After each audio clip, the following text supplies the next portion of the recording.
হঠাৎ করে গর্তের ভিতর থেকে একটা বাঘ এসে তার একটা ছাগলকে খেয়ে ফেলল। যুবক তখন বলতেছে, এটা কি আশ্চর্যের ব্যাপার, দেখছো এই বাঘ, তুই আমার রিজিক খাইলি কেন? সাথে সাথে বাঘের জবান খুলে গেছে। আল্লামা জালালউদ্দিন সুয়ুতি রহমতুল্লাহ তাআলা খাসাইসুল কুবরা নামক কিতাবের মধ্যে এসেছে, বাঘের জবান খোলার পর বাঘ বলতেছে, যুবক ভুল বলেছো, আমি তোমার রিজিক খাই নাই, আমি আমার রিজিক খেয়েছি। সুবহানাল্লাহ, জোরে কইবেন না। কি বলছে? তোমার রিজিক খাই নাই, আমি আমার রিজিক খেয়েছি। এটা আমার রিজিক না থাকলে আমার পেটে যাইতো না। যুবক বলতেছি, এটা কোন আশ্চর্যের ব্যাপার রে বাবা, বাঘেও দেখা যায় কথা কয়। এমনি বাঘ ডাক দিয়ে কয়, রে যুবক, আমি বাঘ কথা বলা এটা আশ্চর্যের বিষয় নয়, এর চেয়েও বড় আশ্চর্যের বিষয় হলো দ্বীনের নবী, মায়ার নবী মসজিদে নববীতে তিনি দ্বীনের তালিম দিতেছেন, সাহাবায়ে কেরামদেরকে দ্বীন শিখাইতেছেন, আর তুমি এই জঙ্গলে ছাগল রাখালি করো নবীর তালিম বাদ দিয়া। এটা এর চেয়েও বড় আশ্চর্যের বিষয়। এই কথা বলতে ইহুদি যুবক কয়, হায় হায়, মদিনার নবীকে আমি ইহুদি যুবক চিনলাম না, কিন্তু জঙ্গলের বাঘ নবীকে ঠিকই চিনল। যুবক তখন কইরে, বাঘ, আমি এখনই আল্লাহর নবীর কাছে যা কালেমা পড়ে মুসলমান হয়ে যাব, কিন্তু আমার উটগুলি, আমার ওই ছাগলগুলি রাখালি করব কে? ছাগলগুলি রাখালি করব কে? বাঘ বলতেছে, তুমি নিশ্চিন্তে নবীর দরবারে যাও, তোমার ছাগলের কোনো ক্ষতি হবে না, আমি রাখালি করব। কে রাখালি করব? ছাগলের রাখালি করবে বাঘ। যুবক কয়, আর বুঝি আমি তোমার কথা বিশ্বাস করলাম না, কেমনে করি? আগে একটা ছাগল খাইছো, আমি বললাম আমার রিজিক কেন খাইছো, তুমি কও তোমার রিজিক খাইছো। এখন ছাগলগুলি যদি তোমার কাছে আমি দিয়ে যাই, আসার পরে দেখব একটাও নাই। আমি যদি বলি কেন খাইছো, তুমি বলবা তুমি তোমার রিজিক খাইছো, ঠিক না? বাঘ কইরে, যুবক একটু মুখ সামলায় কথা কও, তোমরা মানুষ জাতি ওয়াদা ভাঙতে পারো, কিন্তু আমরা হাইওয়ান হলো ওয়াদা ভাঙ্গি না। কথা যখন যারে দেই কথা ঠিক রাখি। তোমরা মেম্বার হওয়ার আগে ওয়াদা দিয়া ওয়াদা ভাঙতে পারো, চেয়ারম্যান হওয়ার আগে ওয়াদা দিয়া ওয়াদা ভাঙতে পারো, এমপি হওয়ার আগে ওয়াদা দিয়া ওয়াদা ভাঙতে পারো, কিন্তু হাইওয়ান সে যদি ওয়াদা দেয় বলে ওয়াদা ভাঙব না, মানুষ ওয়াদা ভাঙ্গেনি না ভাঙ্গে না? হ্যাঁ, ভাঙ্গেনি না ভাঙ্গে না? চেয়ারম্যান মেম্বার হওয়ার পরে সব দিবে, চেয়ারম্যান হওয়ার পরে দেখা যায় খাইতে খাইতে টয়লেটও খাইলে। ময়মনসিংহ এলাকায় এক লোকে, হুজুর কি কোন আপনি, গম আর টিন আমাদের চেয়ারম্যানের টয়লেট খেয়ে ফেলাইছে। এটা কেমনে? কয় টয়লেটের লাগে টাকা আইছিল, এই টাকাটা খাইয়া ফেলাইছে। গমের টাকা খাইলে যদি গম খাওয়া হয়, টিনের টাকা খাইলে যদি টিন খাওয়া হয়, তো টয়লেটের লাগি যে টাকা আইছিল এটা খাইলে তো টয়লেটই খাইল, ঠিক না? এর কথা তো যুক্তি আছে, ঠিক কিনা? তো না, কিন্তু ওয়াদা বহুত বড় এক মহৎ গুণ। ওই যুবক বলতেছে, তুমি কি আমার সাথে সত্যি ওয়াদা করো? আমি আপনাদের এলাকার কথা বলছি না, সব চেয়ারম্যান মেম্বার যদি একরকম হয় তাহলে দেশ চলবে কেমনে, ঠিক না ভাই? ভালো চেয়ারম্যান মেম্বার আসেনি না নাই, যারা মানুষের আমানতকে আমানত মনে করে, খেয়ানত করে না, এটা আছে। সব জায়গায় ভালো আছে, মন্দ আছে। যে কথা বলতেছিলাম, যুবক বলে, তাহলে ঠিক আছে, আমি তোমার উপরে, তোমার কথার উপরে ভরসা করলাম, ছাগলগুলি আমি তোমার কাছে আমানত রেখে আমি নবীর দরবারে যাইতেছি। যেই মাত্র যুবক আল্লাহর নবীর দরবারে রওনা দেয়, সাথে সাথে আল্লাহ জিব্রাইল আমিনকে নবীজির কাছে পাঠায়া বলতেছে, জিব্রাইল তাড়াতাড়ি আমার বন্ধুকে যায় বলো, আমার বন্ধু যেন মসজিদ থেকে বের হয়, একটা ইহুদি যুবক নবীর কাছে আসতেছে কালেমা পড়ার জন্য, যাকে নবীর দরবারের খবর দুনিয়ার কোনো মানুষ দেয় নাই, দিয়েছে জঙ্গলের একটা বাঘ। ওই যুবককে স্বাগতম জানানোর জন্য আমার বন্ধুকে বলো, সেজন্য মসজিদ থেকে সাহাবীদের লইয়া বের হয়ে যায়। সূরা কন্যা, সুবহানাল্লাহ। তাহলে আমার নবীর দরবারের খবরটা তখন দিয়েছিল কোনো মানুষ না বাঘ? জোরে বলেন। আমার ভাইয়েরা, বন্ধুরা, যুবক, ওই ইহুদি যুবক যেই মাত্র মসজিদে নববীর সামনে আইসা হাজির, দূর থেকে তাকায় দেখে মসজিদে নববীর বাইরে মায়ার নবী সাহাবায়ে কেরামদেরকে নিয়ে তিনি দাঁড়ায় আছেন। আল্লাহর নবী মাঝখানে দাঁড়ানো, ডান দিকে সাহাবী, বাম দিকে সাহাবী। ওই যুবক অবাক হয়ে তাকায় সবগুলি দৃশ্য দেখতেছে আর আগাইতেছে। নবীজির কাছাকাছি আসা মাত্রই যুবক দেখলো নবীর মুখে মুচকি হাসি। যুবক মনে মনে কয়, হায়, আমি যে নবীর দরবারে আসলাম এই খবর নবীকে জানাইল কে? সুবহানাল্লাহ। আল্লাহর নবী, রহমতের নবীর দরবারে আইসা হাজির, মায়ার নবী দাঁড়ায় আছেন। কাছে আসা মাত্রই নবী বলতেছেন, রে যুবক, আমি তোমার জন্যই মসজিদে নববীর বাহিরে দাঁড়ায় আছি। যুবক তখন বলতেছে, নবী গো, আমি যে আপনার দরবারে আসতেছি এই খবর আমি ছাড়া আর বাক ছাড়া কেউ জানে না। ওগো আল্লাহর নবী, ওগো দ্বীনের নবী, মায়ার নবী, আমি যে আপনার দরবারে আসতেছি এই খবর আমি ছাড়া আর বাক ছাড়া কেউ জানে না, কেউ জানে না। তাহলে আমার আসার খবর আপনাকে কে দিল? আল্লাহর নবী বলতেছেন, রে জিবরাইল, তোমাকে যে আমার দরবারের খবর দিয়েছে বাক, এই খবর আল্লাহ আমাকে দিয়েছে জিবরাইল মারফতে। আল্লাহু আকবার। যুবক বলতেছে, নবী গো, আমি আর দেরি করতে চাই না, এখনই আমাকে তাড়াতাড়ি কালেমা পড়া মুসলমান বানায় দেন। এজন্য বাইরা তাফসীরের কিতাবের ভিতরে লিখেন, রে যুবক, তুমি কেন আমার নবীর জন্য পাগল হবে না? নবীর রংকে নিজের রং কেন বানাবা না?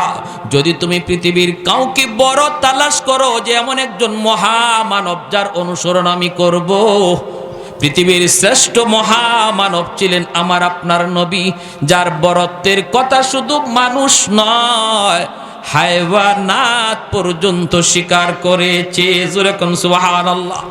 ওই যে দেখো আমার মেয়ে খাতুনে জান্নাত ফাতেমার ঘর, তুমি ফাতেমার কাছে যাও, যায় তুমি বলবা আমি নবী তোমাকে পাঠাইছি, আমার মেয়ে যেন তোমাকে কিছু দিয়া সাহায্য করে। ফকির বলতেছে, নবী গো, আপনি যে আপনার মেয়ের বাড়িতে আমাকে পাঠাইতেছেন এর একটা দলিল দেন, প্রমাণ দেন, প্রমাণ। আল্লাহর নবী বলেন, প্রমাণ কি দিব? বলে আপনার একজন সাহাবীকে পাঠায় দেন। সাথে সাথে মায়ার নবী তার একজন সাহাবী হযরত সালমান ফারসি রাদিয়াল্লাহু তাআলা আনহু 350 বছর যিনি হায়াত পেয়েছিলেন, 190 বছর বয়সে যিনি কালেমা পড়ে মুসলমান হয়েছেন। আল্লাহর নবী বলে, সালমান, তুমি ভিক্ষুকের সাথে আমার মেয়ে ফাতেমার বাড়িতে যাও রে। সালমান ফারসি ভিক্ষুকের সাথে ফাতেমার বাড়িতে আইসা হাজির, ডাক দিয়ে বলতেছে, ভিক্ষুক মাগো, ভিক্ষা চাই, নবীর কাছে চেয়েছিলাম কিছু নাই, আল্লাহর নবী তোমার কাছে পাঠায় দিছেন, কিছু আসেনি, আমাকে সাহায্য দাও। খাতুনে জান্নাত পুরা ঘর তালাশ করলেন, দেওয়ার মতো কিছুই নাই, কিছুই নাই। একটা চাদরখানা হাতে নিয়া ভিক্ষুকের কাছে দিয়া বলতেছেন, ওই যে চাদর, এই চাদরখানা ছাড়া আমার কাছে কিছুই নাই, এই চাদরটা তুমি ওই ইহুদির বাড়িতে বন্ধক রাখবা। সালমান ফারসির হাতে দিয়ে বলতেছেন, ওই বাড়িতে, ইহুদির বাড়িতে আপনি তার বন্ধক দিবা চাদর, বন্ধক দেওয়ার পর কিছু দিবে, যা দিবে তা ভিক্ষুককে দিয়ে বিদায় করবেন। সালমান ফারসি রাদিয়াল্লাহু তাআলা আনহু তিনি চাদরখানা নিয়া ইহুদির বাড়িতে গেলেন। যায় তিনি চাদরটা ইহুদিকে ডাক দিয়া বলেন, চাদরটা বন্ধক রাখো, কিছু দাও, ভিক্ষুককে বিদায়, আমি এখনো মুসলমান হচ্ছি না। তাওরাত কিতাবের ভিতরে লেখা আছে, আখিরি জমানার নবীর কাছে একদিন এক ভিক্ষুক আসবে ভিক্ষা নেওয়ার জন্য।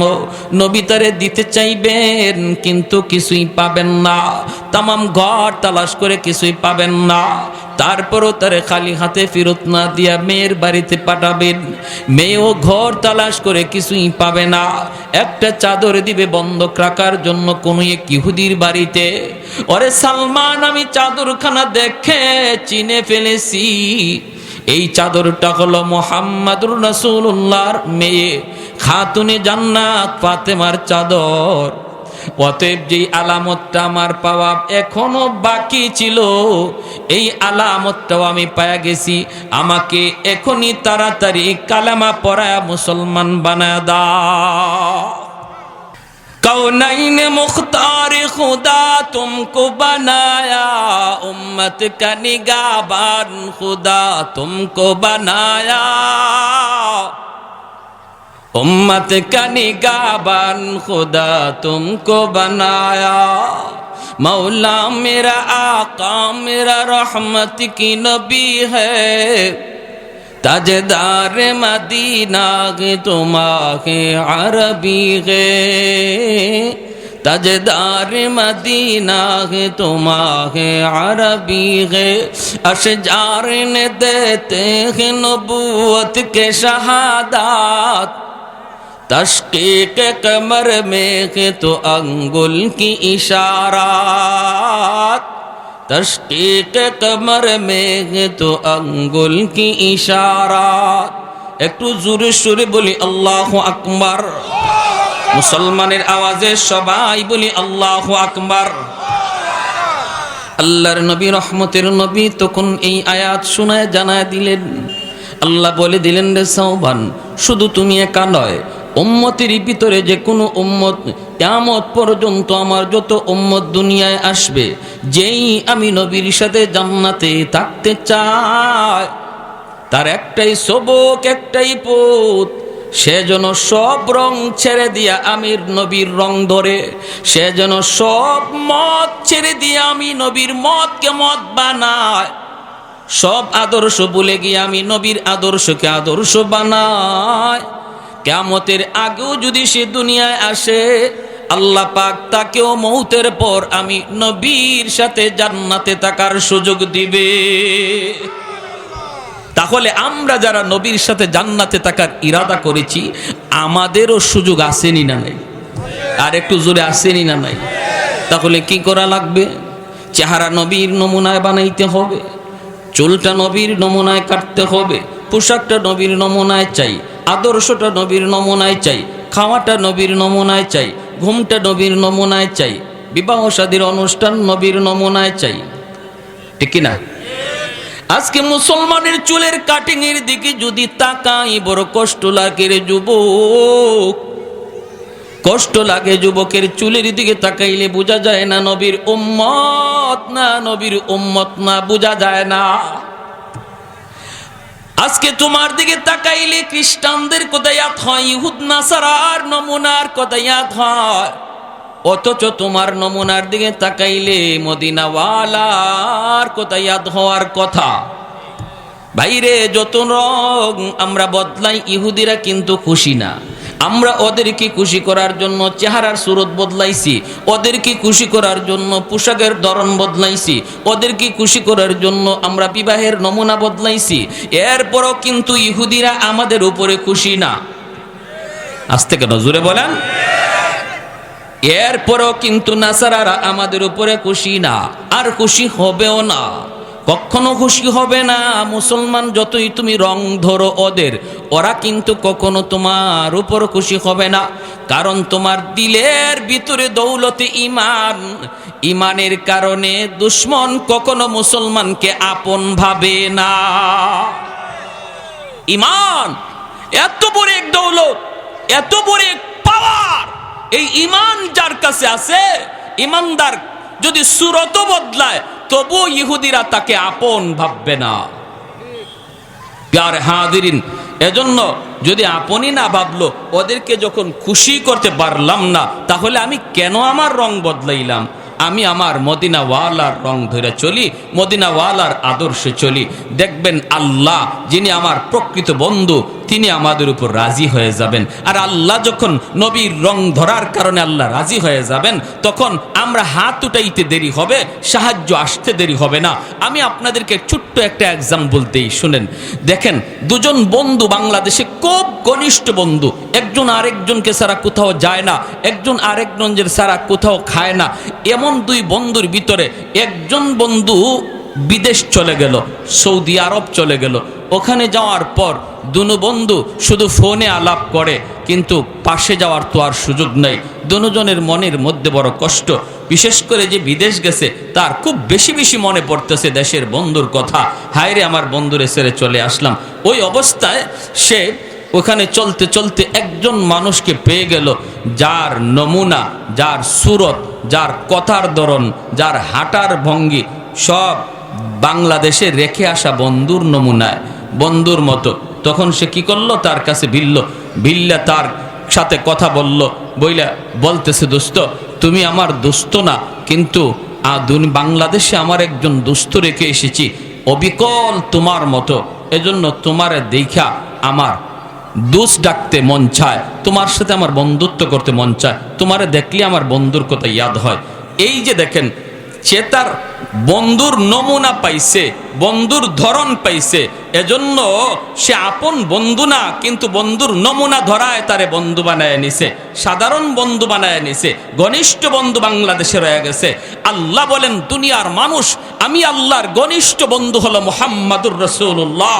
এই মুহাম্মাদুর রাসূলুল্লাহ সাল্লাল্লাহু আলাইহি ওয়াসাল্লামের নমুনায় তোমাদের যতজনকে আমি আল্লাহ পাবো, আমার ঘনিষ্ঠ বন্ধুর নমুনা ধরার কারণে আমি আল্লাহ তোমাদেরকে সাধারণ বন্ধু বানায় নিব।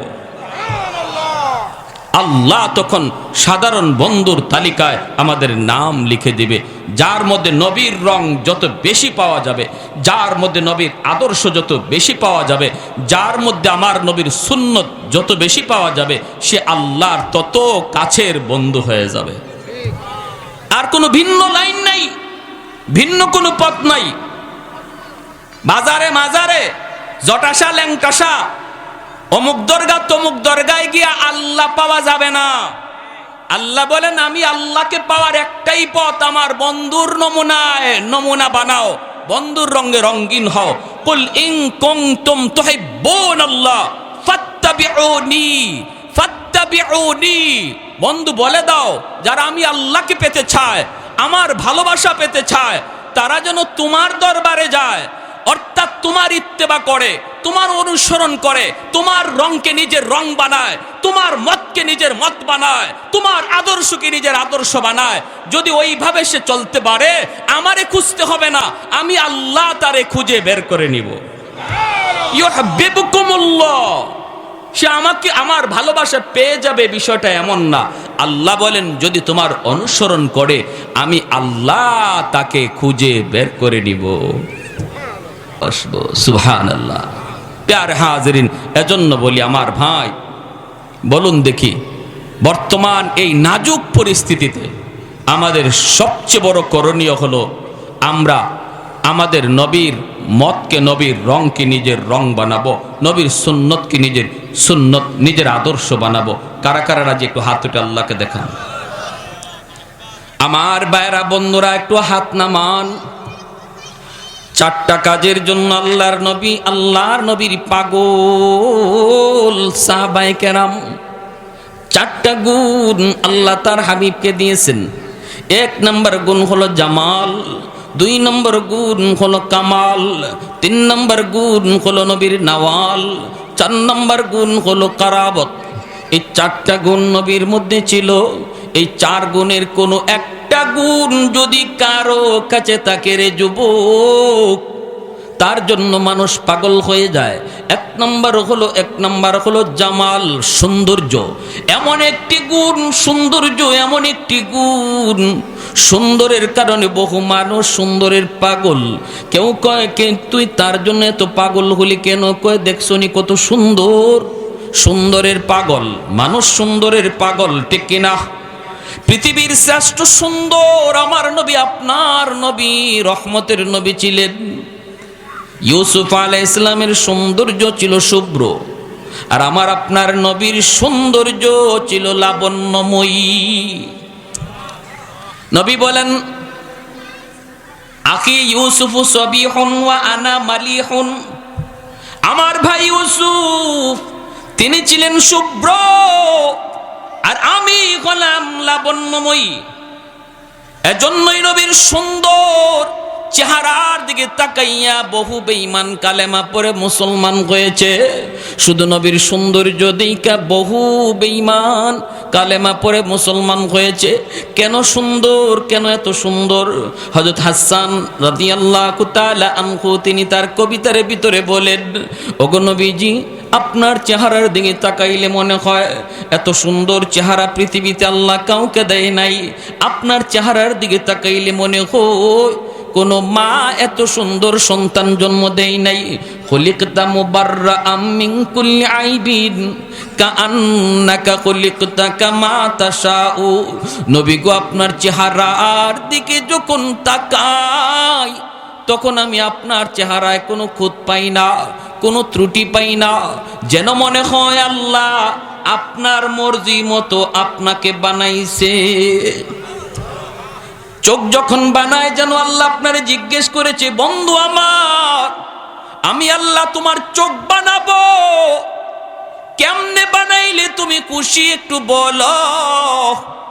ওগো নবী, আপনি যেইভাবে বলছেন যেন আল্লাহ ওইভাবেই আপনার চোখ বানায়া দিছে। আপনার চেহারাটা বানাইবার আগে যেন আল্লাহ আপনাকে জিজ্ঞেস করেছে, বন্ধু চেহারা কেমনে বানাইলে তুমি খুশি একটু বলো। নবী গো, আপনি যেভাবে বলেছেন সেইভাবেই যেন আল্লাহ আপনার চেহারা বানায়া দিছে। ভাইরা বন্ধুরা, জাবের রাদিয়াল্লাহু তাআলা আনহু কয়, পূর্ণিমার চাঁদ আকাশে আর নবী জমিনে, আমি আল্লাহর নবীর চেহারার দিকে একবার তাকাই, আকাশের পূর্ণিমার চাঁদের দিকে একবার তাকাই। উম্মত রে, খুদার কসম, খুদার কসম, আমি জাবের দেখতেছি পূর্ণিমার চাঁদের ফোকাসের চেয়ে আমার নবীর চেহারার ফোকাস অনেক পাওয়ারফুল। আর একটু জোরে বলেন সুবহানাল্লাহ।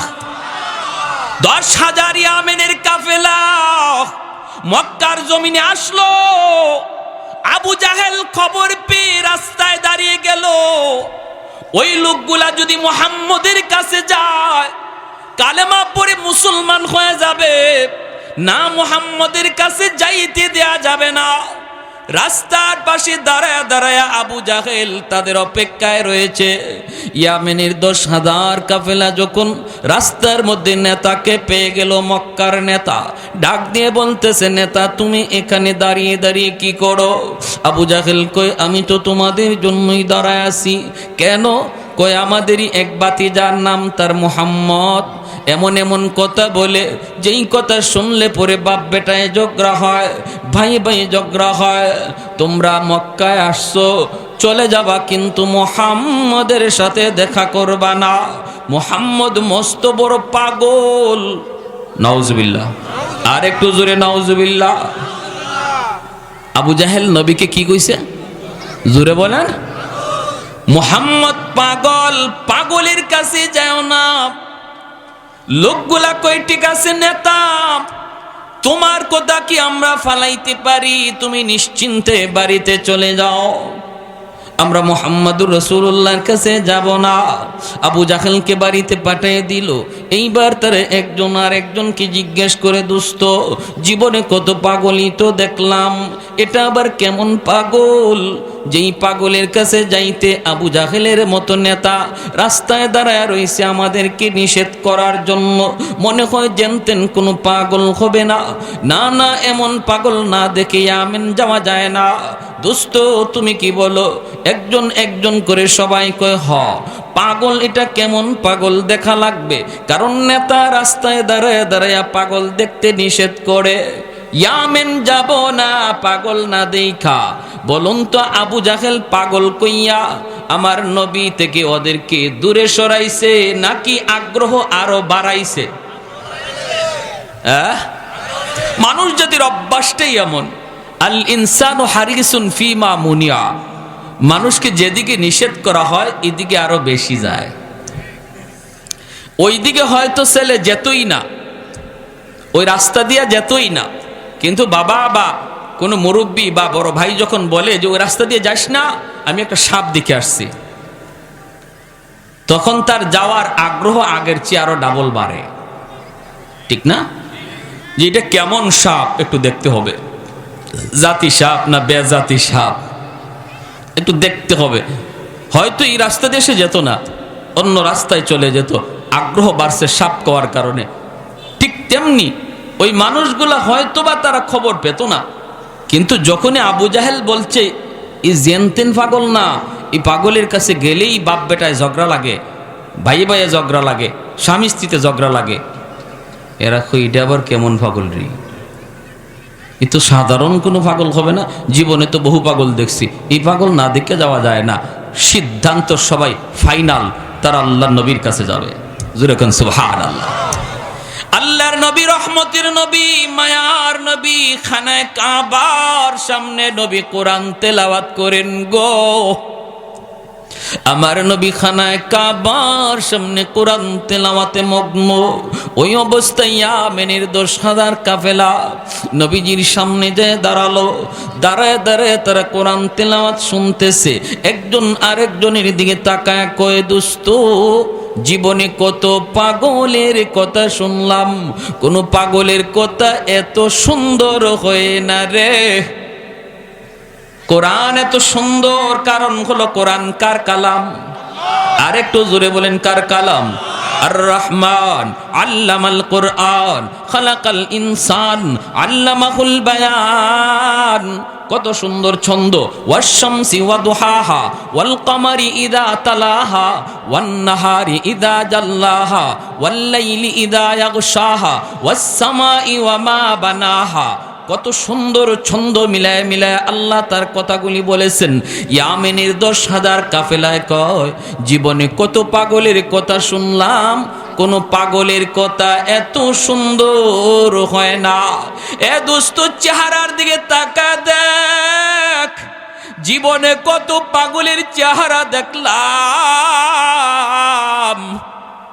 পাগলের চেহারা দেখলে বোঝা যায় পাগল, কিন্তু এই চেহারায় কয় ইনি সাধারণ কোনো মানুষ না। চেহারার দিকে তাকা বন্ধু, চেহারায় কয় সাধারণ কোনো মানুষ না। আমরা শুনেছি যা তাই সত্য, ইনি আল্লাহর নবী, আল্লাহর রাসূল। আয় আয়, আর দেরি করা যায় না। আমার নবী রহমতের নবীর কাছে আইসা ইয়ামেনের 10,000 কাফেলা নবীর কাছে বইসে কই, নবী গো, আবু জাহেল কইছে পাগল পাগল দেখতে যাও না, কিন্তু পাগল দেখার উদ্দেশ্যে আইসা আমরা একসাথে সবাই মিলে সিদ্ধান্ত নিয়েছি, আমরা মুসলমান না হইয়া বাড়ি ফিরত যাব না। না গো নবী না, জীবনে পাগলের কথা কত শুনলাম, এত সুন্দর কোন পাগল কথা কয় না। জীবনে কত পাগলের চেহারা দেখলাম, এত সুন্দর কোন পাগলের চেহারা হয় না। আমাদের হাত বাড়ায় দিছে গো নবী, তাড়াতাড়ি কালেমা পড়ে নবী গো আমাদের মুসলমান বানায়া দেন। ভাইরা বন্ধুরা, জন্য বলতেছিলাম, আমার নবী রহমতের নবীর জন্য তুমি কেন পাগল হবা না? কেন নবীর রঙে রঙিন হতে পারো না? পৃথিবীর শ্রেষ্ঠ সুন্দর ছিলেন আমার নবী, কার মতো চুলের কাটিং বানাও। এ যুবক, কার মতো নিজের চেহারার সুরত তুমি বানাও। কারণ আল্লাহ পাক রব্বুল আলামিন কয়, এরে জিব্রাইল, ওই যে দেখো আমার বন্ধুর সুন্দরের প্রশংসা চলছে। আম্মাদান বাইরা বন্ধুরা, নবীর দুধমা হালিমা সাদিয়া রাদিয়াল্লাহু তাআলা আনহা আল্লাহর নবীর মা আমেনার ঘরে যেয়ে ঢুকলেন। ঢুইকে বলতেছেন, আমেনা গো, এতিম সন্তান জানার পরও আমি নিব, তবুও শুধু এক নজর আমাকে তোমার সন্তান দেখাও। আমেনা মায়ার নবীর এক নজর দেখাইলেন। নবীর দুধমা হালিমা সাদিয়া নবীর চেহারাটা মুবারক দেখার পরই বলতেছেন, ওগো আমেনা, আমি হালিমা জীবনে কত সন্তান দেখেছি। ও গো আমেনা, খোদার কসম, তোমার মানিক মুহাম্মদের মতো এত সুন্দর কোন মানিক আমি হালিমা জীবনে দেখি নাই। আমেনা বলতেছেন তুমি কেমনে দেখবা, তুমি তো গ্রামে থাকো, আমি শহরে থাকি মক্কায়। খানায় কাবা তোয়াফ করার জন্য পৃথিবীর দেশ দেশান্তর থেকে কত ফ্যামিলি, কত পরিবার, কত শিশু বাচ্চাগুলি নিয়ে বাপ মা আসে। আমি আমেনা কত সন্তান দেখেছি, ইউরোপের সন্তান দেখেছি, অস্ট্রেলিয়ার দেখেছি, পৃথিবীর কোন প্রান্তের কোন বাচ্চা আমি দেখি নাই এমন না। আমি আমেনা বলতেছি গো হালিমা শুনো, খোদার কসম আমার মানিকের মতো এত সুন্দর কোন বালক আমি আমেনা জীবনে দেখি নাই। আল্লাহ পাক কই জিব্রাইল আমার বন্ধুর মতো সুন্দর তুমি জিব্রাইল কাউরে দেখছনি? জিব্রাইল আমিন কয় আল্লাহ পৃথিবীর পূর্ব থেকে পশ্চিম, উত্তর থেকে দক্ষিণ তামাম দুনিয়া আমি সফর করেছি। মালিক তোমার কসম করে বলি তোমার বন্ধুর মতো আরেকজন দ্বিতীয় পৃথিবীর কোথাও আমি জিব্রাইল দেখি নাই। এবার আল্লাহ বলতেছেন রে জিব্রাইল তুমি কেমনে দেখবা, হালিমা কেমনে দেখবো, আমেনাও কেমনে দেখবো? আমি আল্লাহ কি বলি ভালো করে একটু শোনো, আমি আমার বন্ধুর মতো দ্বিতীয় আরেকজন পৃথিবীতে বানাই নাই, কিয়ামত পর্যন্ত বন্ধুর মতো বানাবো না। একটু জোরে কন্যা সুবহানাল্লাহ। কিন্তু আজকে বড় আফসোস লাগে রে যুবক, তোমার দিকে তাকালে বড় আফসোস লাগে, মুসলমানের চেহারার দিকে তাকাইলে আফসোস লাগে, মুসলমানের কথা শুনলে আফসোস লাগে। আমি আজকে কার নমুনা ধরতে চাই, কার রং ধরতে চাই? কারণ আমার নবী তো পৃথিবীর শ্রেষ্ঠ সুন্দর ছিলেন। আহা, কত দলে দলে মানুষ কালেমা পড়ে মুসলমান হয়েছে। তুমি যদি সুন্দরের পাগল হও, তুমি যদি সুন্দরের পাগল হও, তাহলে সবার আগে পাগল হওয়ার কথা আমার নবীর, কারণ আমার নবী পৃথিবীর শ্রেষ্ঠ সুন্দর। ঠিক কিনা জোরে কম? কার কাটিং ধরছো? কেমন করে হাত উঠে এক কানলে দোয়া আল্লাহর সাহায্য আসবে? চুলের নমুনা, দাড়ির কাটিং নমুনা তুমি বানাইছো ওদের, আর সাহায্য চাইবা আল্লাহর কাছে। কেমন করে আল্লাহ তোমার দিকে মুখ ফিরাবে? কেমন করে? আল্লাহ তো মুখ ফিরে অন্যদিকে তাকায় রয়েছে, আল্লাহ নারাজ হয়ে গেছে। আল্লাহ বলতেছে বান্দা যা, তোর যেভাবে মন চাই এইভাবে চল। তুই যখন আমাকে খুশি করার চিন্তা বাদ দিয়া তুই বিভিন্ন জাতিরে খুশি করার তালে মগ্ন, নে তুই যেভাবে পারস চল, তুই তোর হালতে চল, আমি আল্লাহ তোর সঙ্গে নাই। এজন্য মায়ের খাইতেছি, কানতেছি, সাহায্য, জোরে বলেন, জোরে বলেন, সাহায্য। অথচ আল্লাহ বলেন আল্লাহর ওয়াদা ওয়াকানা হাক্কান আলাইনা নাসরুল মুমিনিন, আল্লাহ বলেন এটা আমি আল্লাহর দায়িত্ব মুমিনদেরকে সাহায্য করা। জোরে কোন সুবহানাল্লাহ। এটা আমি আল্লাহর হক মুমিনকে সাহায্য করা। কিন্তু এরপরও কেন সাহায্য নাই? কারণ একমাত্র আল্লাহ, আল্লাহকে আমরা নারাজ করেছি। 2 নম্বর গুণ হলো কামাল। 2 নম্বর গুণ হলো কামাল, বরত্ব, বুজুর্গি। একজন মানুষ যদি দুনিয়ার মধ্যে সে বড় হয়, তার মধ্যে যদি বুজুর্গি থাকে, মানুষ তার জন্য পাগল হয়। তার ভিতরে যদি বরত্ব থাকে, গুণ থাকে, মানুষ তার জন্য পাগল হয়। চেয়ারম্যানের পিছনে যেই পরিমাণ মানুষ, এমপির পিছনে এর চেয়ে বেশি মানুষ, মন্ত্রীর পিছনে এর চেয়েও বেশি মানুষ। ঠিক কিনা? যে যত বড় হয় তার পিছনে তত মানুষ, ভক্ত তার তত। আমার নবী রহমতের নবী কত বড়! দুনিয়ার মানুষ শুধু নবীকে চিনত এমন নয়, পশু পাখিরা পর্যন্ত আমার নবীকে চিনত। ঠিক না? ঠিক না?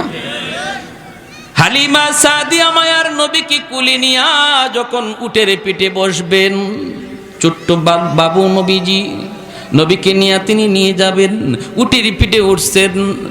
এইবার হালিমার স্বামী ডাক দিয়ে কয়ে, ও হালিমা গো, ও হালিমা চলো বাড়ি যাই, কিছু পাইছনি?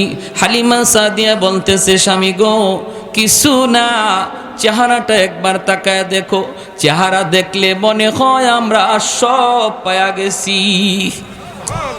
এবার উঠে চল চল, যতই পিটায় উট নড়ে না চড়ে না, উট নড়ে না চড়ে না।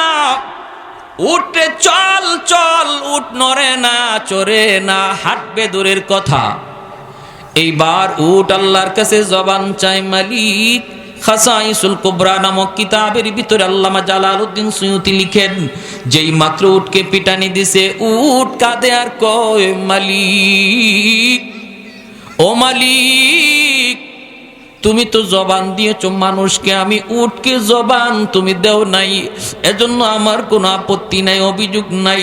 কিন্তু মালিক, অল্প টাইমের জন্য আমি উটের জবানটা একটু খুলে দিবানি, আমি আমার দুনিয়ার মালিকের সাথে কিছু কথা বলবো।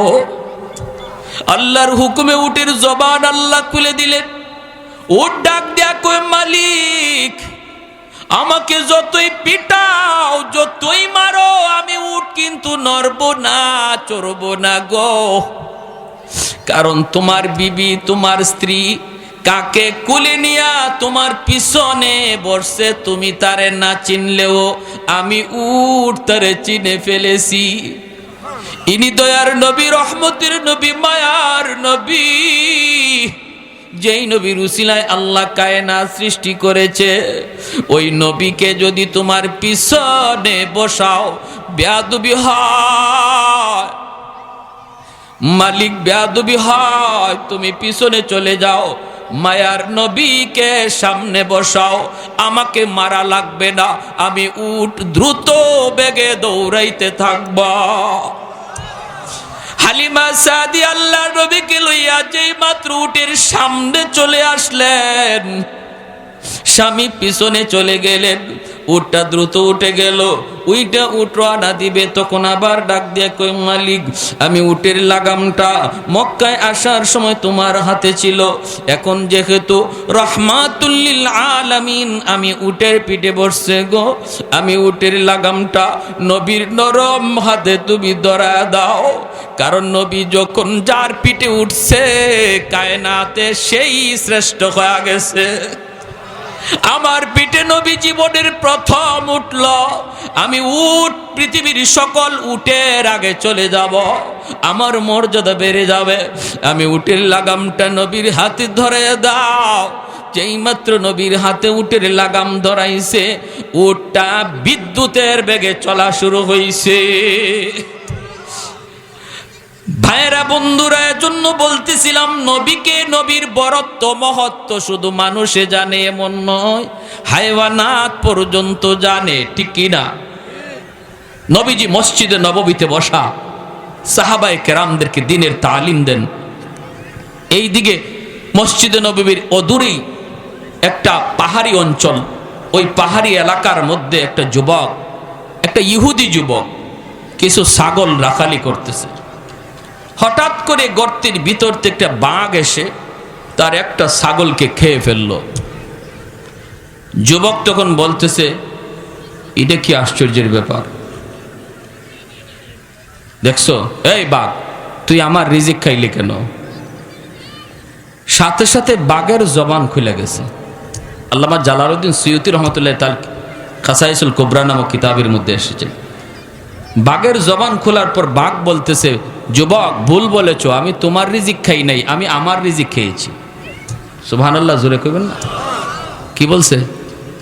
তোমার রিজিক খাই নাই, আমি আমার রিজিক খেয়েছি। এটা আমার রিজিক না থাকলে আমার পেটে যাইতো।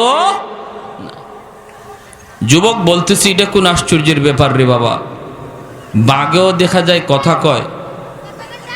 এমনি বাঘ ডাক দিয়ে কয়, রে যুবক, আমি বাঘ কথা বলা এটা আশ্চর্যের বিষয় নয়, এর চেয়েও বড় আশ্চর্যের বিষয় হলো দ্বীনের নবী, মায়ার নবী মসজিদে নববীতে তিনি দ্বীনের তালিম দিতেছেন, সাহাবায়ে কেরামদেরকে দ্বীন শিখাইতেছেন, আর তুমি এই জঙ্গলে ছাগল রাখালি করো নবীর তালিম বাদ দিয়া। এটা এর চেয়েও বড় আশ্চর্যের বিষয়। এই কথা বলতে ইহুদি যুবক কয়, হায় হায়, মদিনার নবীকে আমি ইহুদি যুবক চিনলাম না, কিন্তু জঙ্গলের বাঘ নবীকে ঠিকই চিনল। যুবক তখন কইরে বাঘ আমি এখনই আল্লাহর নবীর কাছে যা কালেমা পড়ে মুসলমান হয়ে যাব, কিন্তু আমার উটগুলি আমার ওই ছাগলগুলি রাখালি করব কে? ছাগলগুলি রাখালি করব কে? বাঘ বলতেছে তুমি নিশ্চিন্তে নবীর দরবারে যাও, তোমার ছাগলের কোনো ক্ষতি হবে না, আমি রাখালি করব। কে রাখালি করব? ছাগলের রাখালি করবে বাঘ। যুবক কয় আর বুঝি আমি তোমার কথা বিশ্বাস করলাম না, কেমনে করি? আগে একটা ছাগল খাইছো, আমি বললাম আমার রিজিক কেন খাইছো, তুমি কও তোমার রিজিক খাইছো। এখন ছাগলগুলি যদি তোমার কাছে আমি দিয়ে যাই, আসার পরে দেখব একটাও নাই। আমি যদি বলি কেন খাইছো, তুমি বলবা তুমি তোমার রিজিক খাইছো, ঠিক না? বাঘ কইরে যুবক একটু মুখ সামলায় কথা কও, তোমরা মানুষ জাতি ওয়াদা ভাঙতে পারো, কিন্তু আমরা হাইওয়ান হলো ওয়াদা ভাঙ্গি না। কথা যখন যারে দেই কথা ঠিক রাখি। তোমরা মেম্বার হওয়ার আগে ওয়াদা দিয়া ওয়াদা ভাঙতে পারো, চেয়ারম্যান হওয়ার আগে ওয়াদা দিয়া ওয়াদা ভাঙতে পারো, এমপি হওয়ার আগে ওয়াদা দিয়া ওয়াদা ভাঙতে পারো, কিন্তু হাইওয়ান সে যদি ওয়াদা দেয় বলে ওয়াদা ভাঙব না, মানুষ ওয়াদা ভাঙ্গেনি না ভাঙ্গে না? হ্যাঁ, ভাঙ্গেনি না ভাঙ্গে না? চেয়ারম্যান মেম্বার হওয়ার পরে সব দিবে, চেয়ারম্যান হওয়ার পরে দেখা যায় খাইতে খাইতে টয়লেটও খাইলে। ময়মনসিংহ এলাকায় এক লোকে হুজুর কি কোন আপনি গম আর টিন আমাদের চেয়ারম্যানের টয়লেট খেয়ে ফেলাইছে। এটা কেমনে? কয় টয়লেটের লাগে টাকা আইছিল, এই টাকাটা খাইয়া ফেলাইছে। গমের টাকা খাইলে যদি গম খাওয়া হয়, টিনের টাকা খাইলে যদি টিন খাওয়া হয়, তো টয়লেটের লাগি যে টাকা আইছিল এটা খাইলে তো টয়লেটই খাইল, ঠিক না? এর কথা তো যুক্তি আছে, ঠিক কিনা? তো না, কিন্তু ওয়াদা বহুত বড় এক মহৎ গুণ। ওই যুবক বলতেছে তুমি কি আমার সাথে সত্যি ওয়াদা করো? আমি আপনাদের এলাকার কথা বলছি না, সব চেয়ারম্যান মেম্বার যদি একরকম হয় তাহলে দেশ চলবে কেমনে, ঠিক না ভাই? ভালো চেয়ারম্যান মেম্বার আসেনি না নাই? যারা মানুষের আমানতকে আমানত মনে করে, খেয়ানত করে না, এটা আছে। সব জায়গায় ভালো আছে, মন্দ আছে। যে কথা বলতেছিলাম, যুবক বলে তাহলে ঠিক আছে, আমি তোমার উপরে, তোমার কথার উপরে ভরসা করলাম, ছাগলগুলি আমি তোমার কাছে আমানত রেখে আমি নবীর দরবারে যাইতেছি। যেই মাত্র যুবক আল্লাহর নবীর দরবারে রওনা দেয়, সাথে সাথে আল্লাহ জিব্রাইল আমিনকে নবীজির কাছে পাঠায়া বলতেছে, জিব্রাইল তাড়াতাড়ি আমার বন্ধুকে যায় বলো, আমার বন্ধু যেন মসজিদ থেকে বের হয়। একটা ইহুদি যুবক নবীর কাছে আসতেছে কালেমা পড়ার জন্য, যাকে নবীর দরবারের খবর দুনিয়ার কোনো মানুষ দেয় নাই, দিয়েছে জঙ্গলের একটা বাঘ। ওই যুবককে স্বাগতম জানানোর জন্য আমার বন্ধুকে বলো, সেজন্য মসজিদ থেকে সাহাবীদের লইয়া বের হয়ে যায়। সূরা কন্যা, সুবহানাল্লাহ। তাহলে আমার নবীর দরবারের খবরটা তখন দিয়েছিল কোনো মানুষ না বাঘ? জোরে বলেন। আমার ভাইয়েরা, বন্ধুরা, যুবক ওই ইহুদি যুবক যেই মাত্র মসজিদে নববীর সামনে আইসা হাজির, দূর থেকে তাকায় দেখে মসজিদে নববীর বাইরে মায়ার নবী সাহাবায়ে কেরামদেরকে নিয়ে তিনি দাঁড়ায় আছেন। আল্লাহর নবী মাঝখানে দাঁড়ানো, ডান দিকে সাহাবী, বাম দিকে সাহাবী। ওই যুবক অবাক হয়ে তাকায় সবগুলি দৃশ্য দেখতেছে আর আগাইতেছে। নবীজির কাছাকাছি আসা মাত্রই যুবক দেখলো নবীর মুখে মুচকি হাসি। যুবক মনে মনে কয়, হায়, আমি যে নবীর দরবারে আসলাম এই খবর নবীকে জানাইল কে? সুবহানাল্লাহ। আল্লাহর নবী, রহমতের নবীর দরবারে আইসা হাজির। মায়ার নবী দাঁড়ায় আছেন। কাছে আসা মাত্রই নবী বলতেছেন, রে যুবক, আমি তোমার জন্যই মসজিদে নববীর বাহিরে দাঁড়ায় আছি। যুবক তখন বলতেছে, নবী গো, আমি যে আপনার দরবারে আসতেছি এই খবর আমি ছাড়া আর বাঘ ছাড়া কেউ জানে না। ওগো আল্লাহর নবী, ওগো দ্বীনের নবী, মায়ার নবী, আমি যে আপনার দরবারে আসতেছি এই খবর আমি ছাড়া আর বাঘ ছাড়া কেউ জানে না, কেউ জানে না। তাহলে আমার আশার খবর আপনাকে কে দিল? আল্লাহর নবী বলতেছেন, রে জিবরাইল, তোমাকে যে আমার দরবারের খবর দিয়েছে বাঘ, এই খবর আল্লাহ আমাকে দিয়েছে জিবরাইল মারফতে। আল্লাহু আকবার। যুবক বলতেছে, নবী গো, আমি আর দেরি করতে চাই না, এখনই আমাকে তাড়াতাড়ি কালেমা পড়া মুসলমান বানায় দেন। এজন্য বাইরা তাফসীরের কিতাবের ভিতরে লিখেন, রে যুবক, তুমি কেন আমার নবীর জন্য পাগল হবে না? নবীর রংকে নিজের রং কেন বানাবা না? যদি তুমি পৃথিবীর কাউকে বড় তালাশ করো যে এমন একজন মহামানব যার অনুসরণ আমি করব, পৃথিবীর শ্রেষ্ঠ মহামানব ছিলেন আমার আপনার নবী, যার বরত্বের কথা শুধু মানুষ নয়, হায়ওয়ানাত পর্যন্ত স্বীকার করেছে। জোরে কোন সুবহানাল্লাহ। নওয়াল হলো 3 নম্বর গুণ, দানশীলতা। যে মানুষকে যত বেশি দান করে, মানুষ তার তত বেশি ভক্ত হয়। যেই মানুষটা 2 হাতে দান করে, দেখবেন তার পিছনে মানুষ তত বেশি বেশি ঘুরে, ঠিক কিনা? আল্লাহর নবী কত বড় দানশীল ছিলেন। নবীজির কাছে একজন ভিক্ষুক আইসা ভিক্ষা চাইল। আইসা মাত্রই নবী বলতেছেন, আমার কাছে তো কোনো ভিক্ষা দেওয়ার কিছুই নাই, কিন্তু আমি তোমাকে খালি হাতে কেমন করে ফেরত দেব? আমি তো কাউকে খালি হাতে ফেরত দেই না। ঠিক আছে, ওই যে দেখো আমার মেয়ে খাতুনে জান্নাত ফাতেমার ঘর, তুমি ফাতেমার কাছে যাও, যায় তুমি বলবা আমি নবী তোমাকে পাঠাইছি, আমার মেয়ে যেন তোমাকে কিছু দিয়া সাহায্য করে। ফকির বলতেছে, নবী গো, আপনি যে আপনার মেয়ের বাড়িতে আমাকে পাঠাইতেছেন, এর একটা দলিল দেন, প্রমাণ দেন, প্রমাণ। আল্লাহর নবী বলেন, প্রমাণ কি দিব? বলে আপনার একজন সাহাবীকে পাঠায়া দেন। সাথে সাথে মায়ার নবী তার একজন সাহাবী হযরত সালমান ফারসি রাদিয়াল্লাহু তাআলা আনহু 350 বছর যিনি হায়াত পেয়েছিলেন, 190 বছর বয়সে যিনি কালেমা পড়ে মুসলমান হয়েছেন। আল্লাহর নবী বলে, সালমান, তুমি ভিক্ষুকের সাথে আমার মেয়ে ফাতেমার বাড়িতে যাও রে। সালমান ফারসি ভিক্ষুকের সাথে ফাতেমার বাড়িতে আইসা হাজির। ডাক দিয়ে বলতেছে, ভিক্ষুক মাগো, ভিক্ষা চাই, নবীর কাছে চেয়েছিলাম, কিছু নাই। আল্লাহর নবী তোমার কাছে পাঠিয়ে দিছেন, কিছু আসেনি, আমাকে সাহায্য দাও। খাতুনে জান্নাত পুরা ঘর তালাশ করলেন, দেওয়ার মতো কিছুই নাই, কিছুই নাই। একটা চাদরখানা হাতে নিয়া ভিক্ষুকের কাছে দিয়া বলতেছেন, ওই যে চাদর, এই চাদরখানা ছাড়া আমার কাছে কিছুই নাই। এই চাদরটা তুমি ওই ইহুদির বাড়িতে বন্ধক রাখবা।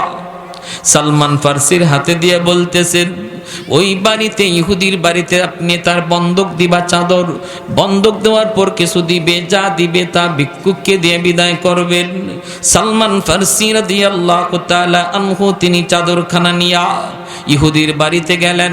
যায় তিনি চাদরটা ইহুদিকে ডাক দিয়া বলেন, চাদরটা বন্ধক রাখো, কিছু দাও। ভিক্ষুককে বিদায়, আমি এখনো মুসলমান হচ্ছি না। তাওরাত কিতাবের ভিতরে লেখা আছে, আখিরি জমানার নবীর কাছে একদিন এক ভিক্ষুক আসবে ভিক্ষা নেওয়ার জন্য। নবী তারে দিতে চাইবেন, কিন্তু কিছুই পাবেন না। তামাম ঘর তালাশ করে কিছুই পাবেন না।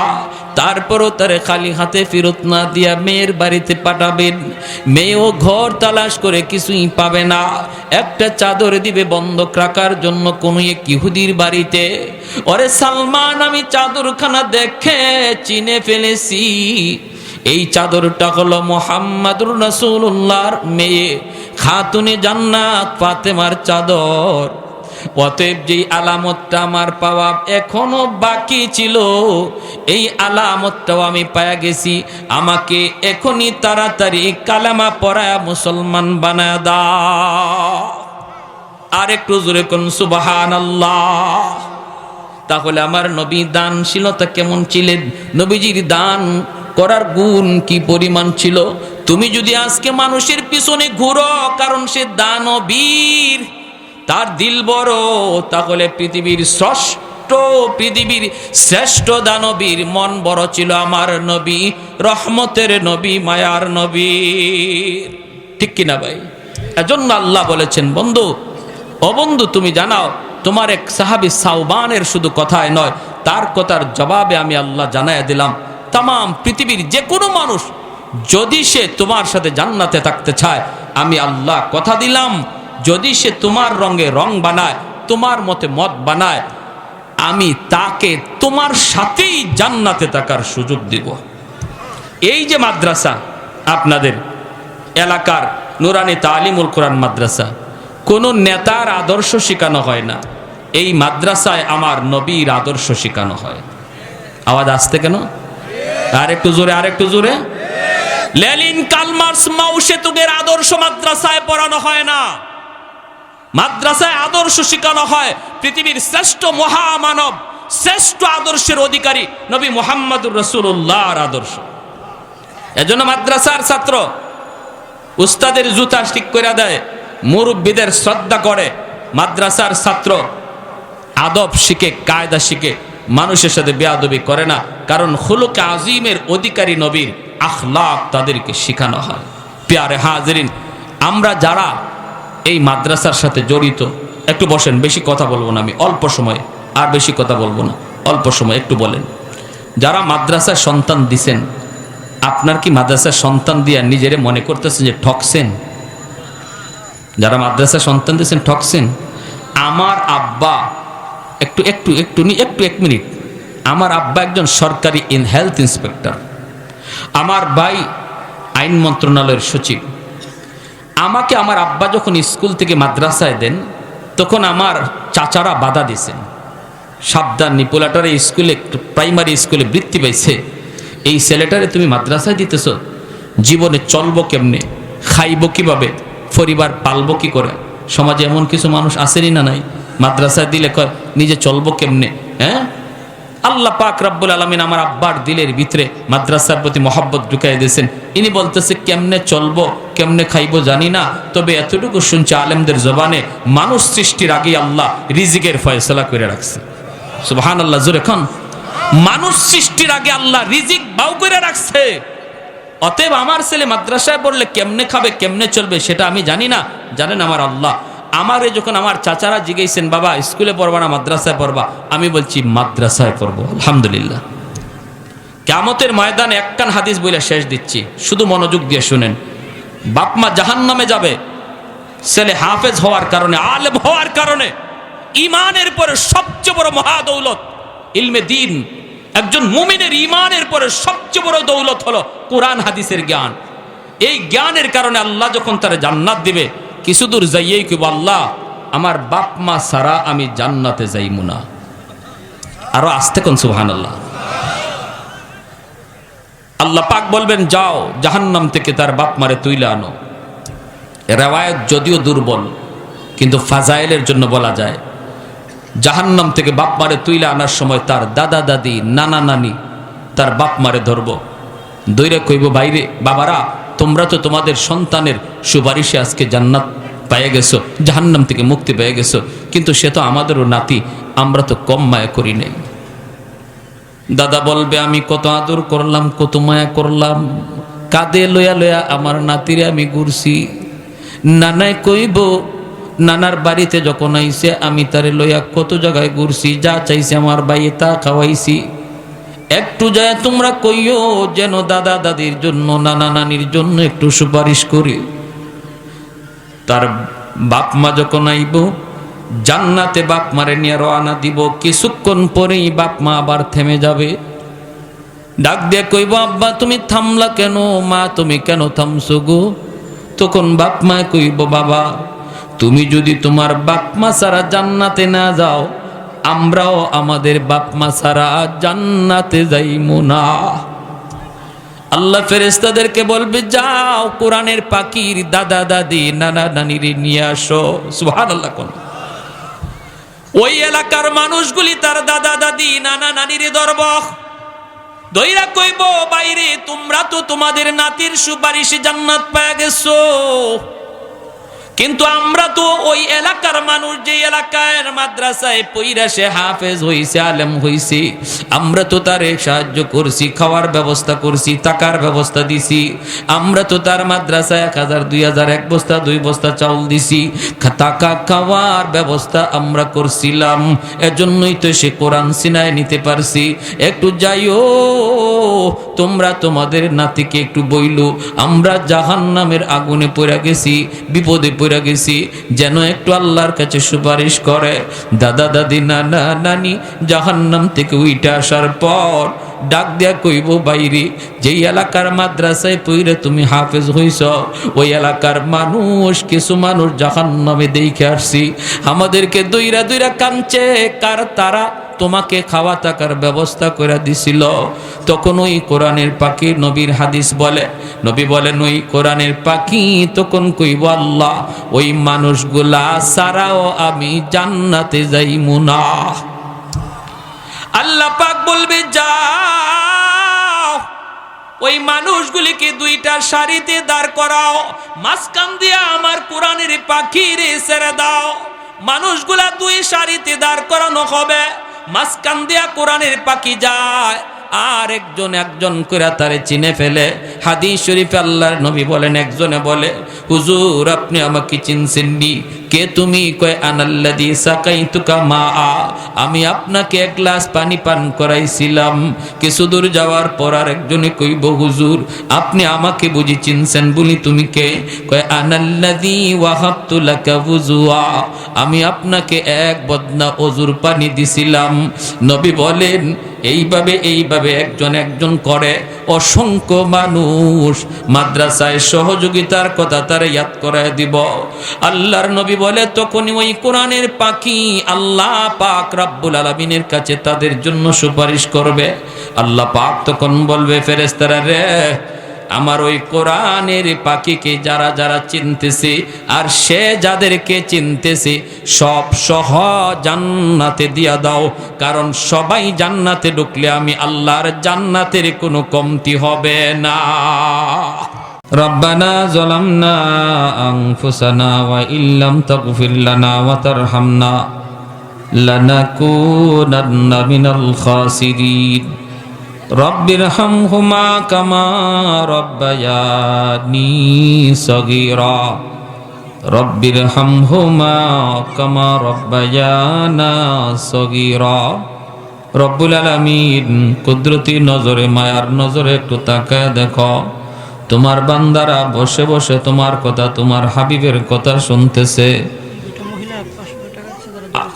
আমলখানা যদি তোমার দরবারে পছন্দনীয় হয়, এর উসিলায় আমাদের জীবনের সব গুনাহ খাতা মাফ ফরমাও। আয় আল্লাহ, জানি না গো মালিক আমাদের কার হায়াত কতদিন দুনিয়ায় রাখছ। আল্লাহ বেনামাজি অবস্থায় কাউকে তুমি কবরে নিও না। আল্লাহ তোমার নবীর সাথে অন্তরে বিদ্বেষ রাইখা কারোকে কবরে নিও না। তোমার নবীর রঙে রঙিন হওয়ার আগে তুমি কবরে ডাক দিও না। আয় আল্লাহ, আমাদের সবাইকে খাঁটি দিলে তওবা করার তৌফিক দাও। আয় আল্লাহ, আব্বা আম্মা দাদা দাদি নানা নানি শ্বশুর শাশুড়ি বিবি বাচ্চা ভাই বোন যত মায়ার মানুষ অন্ধকার কবরে চলে গেছে, আল্লাহ প্রত্যেকের কবরকে জান্নাতের বাগান বানায় দাও। আয় আল্লাহ, ডাইনে বামে সামনে পিছনে যত মুর্দে গান, আল্লাহ মাহফিলের খাতিরে মাদ্রাসার খাতিরে প্রত্যেকের কবরকে জান্নাতের বাগান বানাও। আল্লাহ জানি না গো মালিক, আমার মতো কার জানি মা দুঃখিনী দুনিয়ায় নাই। যার মা নাই সে জানে মা কত বড় নিয়ামত, যার বাবা নাই সে জানে বাবা কত বড় দৌলত। আল্লাহ আমাদের আব্বা আম্মার কবরকে জান্নাতের বাগান বানায় দাও। আয় আল্লাহ, দুনিয়ার যত মুমিন মুমিনা কবর দেশে শায়িত, আল্লাহ তুমি সবাইকে মাফ করো। আল্লাহ আমাদের আব্বা আম্মা যাদের জীবিত হায়াতে বরকত দান করো। বিবি বাচ্চা ভাই বেরাদর প্রত্যেকের হায়াতে বরকত দাও। আয় মাওলাই করিম, আয় আল্লাহ মালিক এই মাদ্রাসাকে কবুল করো, মঞ্জুর করো। মাদ্রাসার ছাত্র উস্তাদ এলাকাবাসীকে কবুল করো, মঞ্জুর করো। যারা সাহায্য সহযোগিতা করতেছেন, করবেন, সবার সহযোগিতাকে নাজাতের উসিলা বানাও। আয় আল্লাহ, এই মাদ্রাসার যত কমিটির সদস্যবৃন্দ যারা আছে প্রত্যেকে এই মাদ্রাসার খাদেম বানাও। আল্লাহ, মা বোনদেরকে মাফ করে দাও। 2 জন মহিলা তোমার নবীর বাগানে আয় আল্লাহ 500 বা 1000 টাকাও দান করছে। আল্লাহ দোয়া চাইছে। অনেক ভাইরা এখানে দান করছেন 10,000, 5,000, 1,000। আল্লাহ, প্রত্যেকের দানের উত্তম বদলা তুমি দান করো। দুনিয়াতে হালাল তরিকায় লক্ষ লক্ষ টাকার মালিক বানায় দিও, পরকালে দানকে নাজাতের উসিলা বানায়। আয় মাওলাই করিম, যারা অসুস্থ আছে সুস্থতার নিয়ামত দিও। আমার যুবক ভাইদেরকে মসজিদমুখী বানায় দাও। আল্লাহ, আফত বিপদ বালা মুসিবত থেকে হেফাজত ফরমাও। ওয়াসাল্লাল্লাহু তাআলা আলা খাইরি খালকিহি মুহাম্মদ ওয়া আলা আলিহি ওয়া আসহাবিহি আজমাইন। আমিন আমিন বিরহমাতিকা ইয়া আরহামার রাহিমিন।